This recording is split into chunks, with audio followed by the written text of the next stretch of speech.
Read this, read this. Our directors were originally scared to sign this Manu because they thought he was going to prioritize his daughter over the rest of our players. You won't believe what just happened in the NRL. A fan, yes, a fan, has the league running scared. His account? Shut down. His voice? Silenced. But what if I told you this is just the beginning? Before we dive in, smash that like button and subscribe to Aussie Rugby Central, where the game lives, breathes, and clearly stirs controversy. Let's hit it. Imagine loving your club so much that you become its biggest critic. Now imagine doing it so well, the league tries to shut you up. That's exactly what just happened to Jean-Claude Bitar, a 25-year-old apprentice carpenter from Belfield.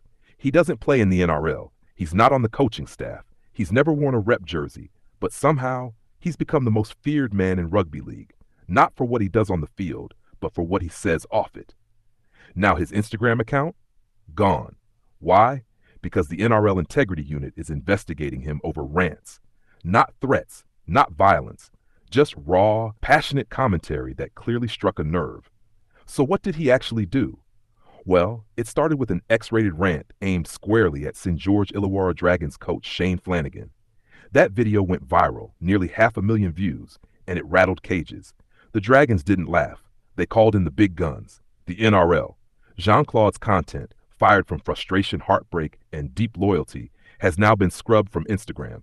And the man himself? He's furious. They're taking away the voice of a fanatic fan who spends his hard-earned money to support the club through thick and thin, Bitar told news.com.au. I've never incited violence. I even tell people not to go after players personally. I'm just saying what everyone else is already thinking. That line right there, it's what makes this story so electric. This isn't just a bloke yelling at a camera. This is a longtime supporter, 20-plus years on the Hill, who never misses a game. He bleeds Red V. And now he's been blocked by the very club he loves. Blocked from their Instagram, blocked from their TikTok, even blocked from their website, just for being vocal. But here's the twist. Instead of backing down, Jean-Claude doubled down. He made another video calling the club pathetic. And guess what? It blew up. That's when things got real. Players started reaching out. Some begged him to stop. One message from Blake Lawrie's brother warned, "You're going to get yourself in big trouble." Others? They were fans of his work. They'd walk up at games and quote his jokes right back to him. Even former NRL stars are in on it. Rennie Maitua called him the funniest man on the net at the moment. And Braitha Nasta, he admitted, if he said that about you or your mates, you'd want to kill him. So what's the line here?